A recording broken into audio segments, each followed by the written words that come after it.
So I just finished watching the latest episode of Critical Role Campaign 3, episode 89, and oh my fucking god, Critical Role is back, baby. Hello everyone, I'm Finn. Welcome back to Finn Films. Join me today as we discuss Critical Role and Critical Role Campaign 3 and the beauty of long-term storytelling. Oh, and yeah, obviously guys, spoiler warning.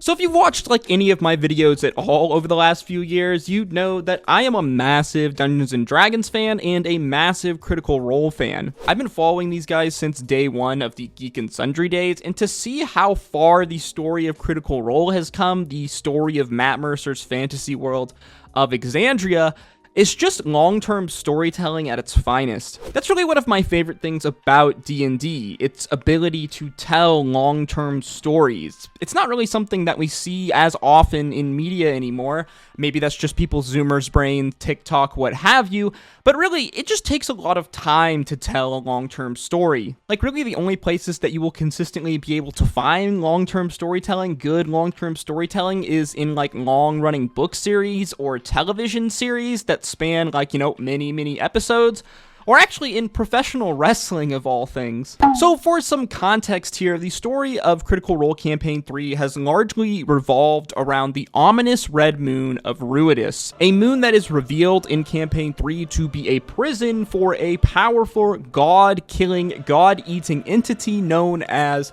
Predathos. The main conflict of the story of Campaign 3 focuses on a powerful and old mage, Ludinus Delath, a mage that by all accounts has been alive since the Great War of the Calamity, a war that took place nearly 1,000 years before the events of Campaign 3. A war that was basically a civil war between the two factions of deities, the prime deities and their followers, the good guys, and the betrayer gods and their followers, the bad guys. A war which ultimately would result in the loss of 2/3 of the population of the world of Exandria, and a war which saw the gods' presence leave the surface of Exandria forever, as the deities in a moment called the Divergence would retreat into their own realms in order to prevent any more meddling in the lives of mortals. Or so they say.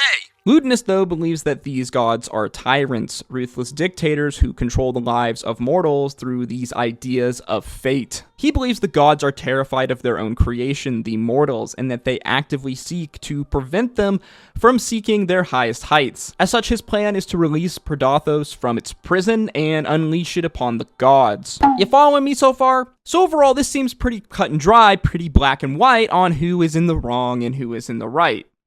Well, you see, maybe not quite. What if I told you that everything that we've learned so far about the world of Critical Role, the history, the lore of Exandria, the founding, the schism, the calamity, the divergence, what if it was all a lie? You see, Matt, over the course of Campaign 3, has been slowly, unraveling and unwriting the history of Exandria in an insane splay of long-term storytelling that's been over 10 years in the making.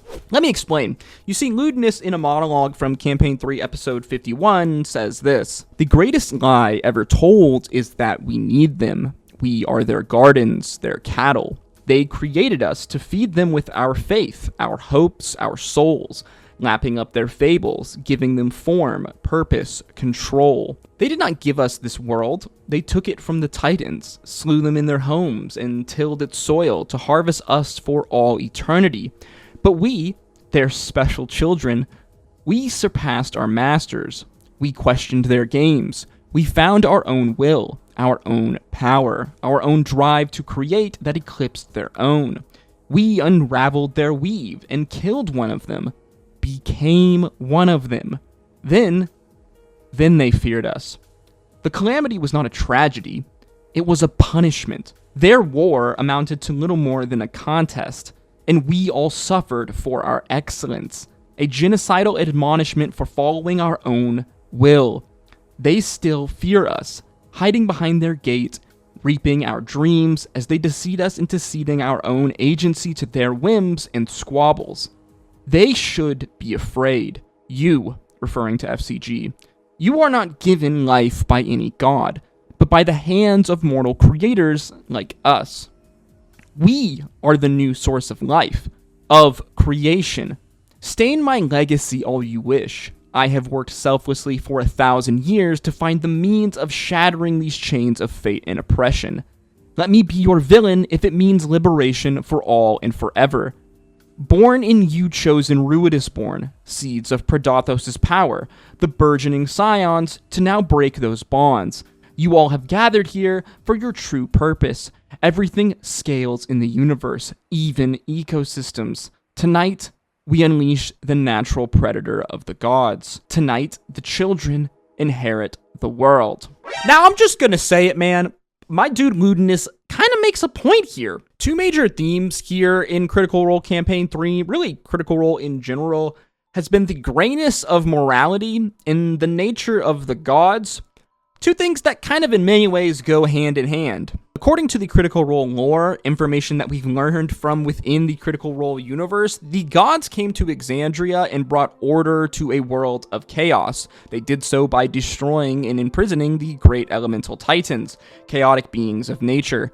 As such, they would bring order to the world and safety to the newly created mortals that now inhabited it. So in some ways, Ludinus is correct. The gods did shape and give the world to the mortals, but they did so by taking it away from the elemental titans of nature. Ludinus is also right about another thing. The gods did come to fear their own creations.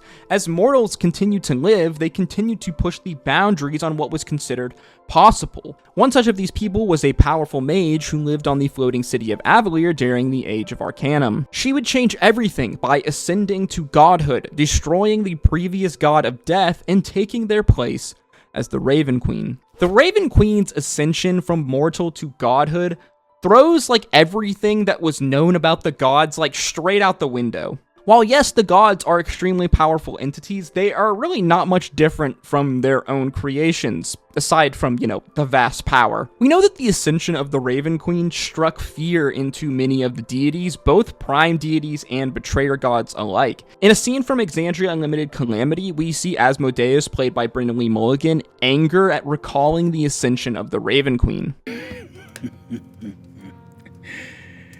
You're telling me that the god of death is a mortal?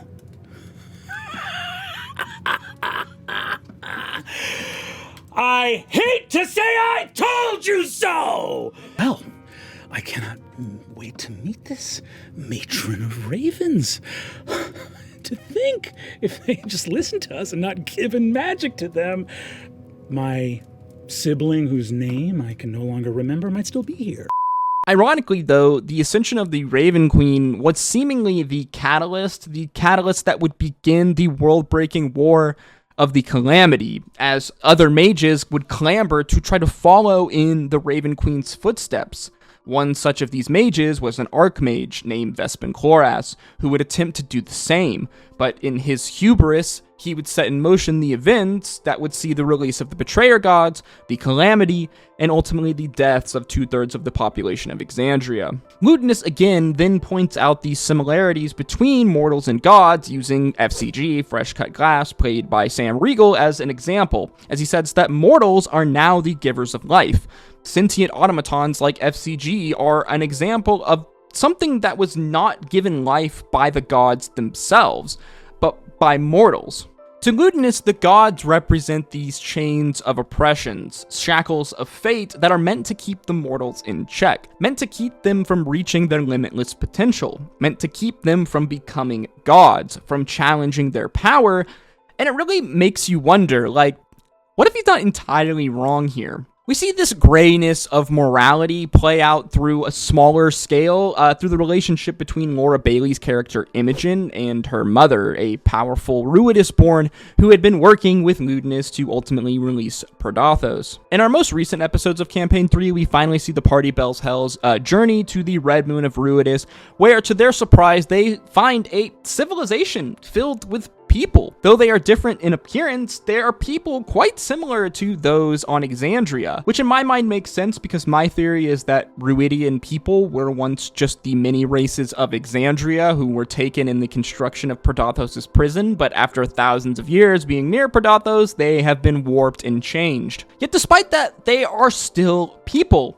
people with wants and needs, people who dream for a better life, a life on the surface of Exandria. I really love it when stories do stuff like this, when they set up a battle of what is perceived to be right and wrong, only to slowly pull back the veil and reveal that things are not like clearly as black and white as they once seemed like. This is also like one of the things that I really love about Avatar: The Last Airbender as a series, in what they do with the Fire Nation, as the Fire Nation at the beginning of the story is presented as this just like super evil group of people with like no humanity, but throughout the course of the series we begin to see it is a lot more gray than that, and that these people are human as well, this story being very much personified in Prince Zuko's story. A similar thing to that is happening here in Critical Role Campaign 3 with Ludinus and Imogen's mom. While on the surface many of their actions seem evil, and many of their actions are evil, and it's likely that should Predathos be released, destruction would spread across the world, but as more and more things are revealed to us, we begin to see the logic and the reasoning in their actions, as well as the perspective of the Ruidian people. A people who have been sold an idea that should they free Predathos, then they themselves will finally be free. Free to live a life of peace on Exandria. Free to live in a world to them that seems almost like paradise. Definitely seems like we just don't have the bigger picture here, that there are several key elements of the story, key elements of lore that will further explain and continue to unravel this history of Exandria that seemingly is not entirely correct, as this makes sense. As Matt says in the most recent episode, Campaign 3, Episode 89, the histories of Exandria, the lore of Exandria, was written by those who survived the calamity, was written by those religious zealots in Vasselheim, and it's likely that this history is warped in perspective. Personally, I love what Matt is doing here in Critical Role Campaign 3. It's so crazy to see this lore that has been pretty firmly established in the Critical Role world over the last like 6-7+ years slowly be flipped on its head in Critical Role Campaign 3 with all of these new revelations. And I can't wait to see, personally, what's going to happen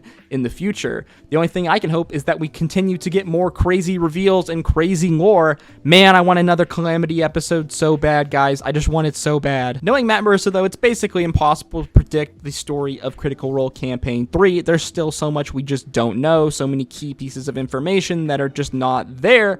And on top of all of that, we still basically know nothing about this god-killing entity, Predathos. With all that being said, though, man, am I down for the ride. It has been a long one. This campaign has had some highs, it has some lows, but man, am I completely locked into Critical Role Campaign 3 right now. In my opinion, Critical Role is back, baby. This story is absolutely fantastic, and I can't wait to see how it's all going to play out in the bigger picture when things are all said and done. As always, though, guys, with these kinds of videos, these are just my thoughts and opinions, so feel free to disagree with me in the comment section down below. Let me know what you think of Critical Role Campaign 3 so far in the comments, and what you think is going to happen for the future of Critical Role. As always, guys, thank you so much for watching. If you did enjoy the video, learn something new, please make sure you like, comment, and subscribe, as your engagement on this video helps to put the video into the algorithm, and is the easiest way to help my channel and help keep this channel alive. If you did enjoy this video, then why don't you check out one of our many other Critical Role and D&D videos on screen now. And as always, guys, thank you so much for watching. I hope to see you in the next one.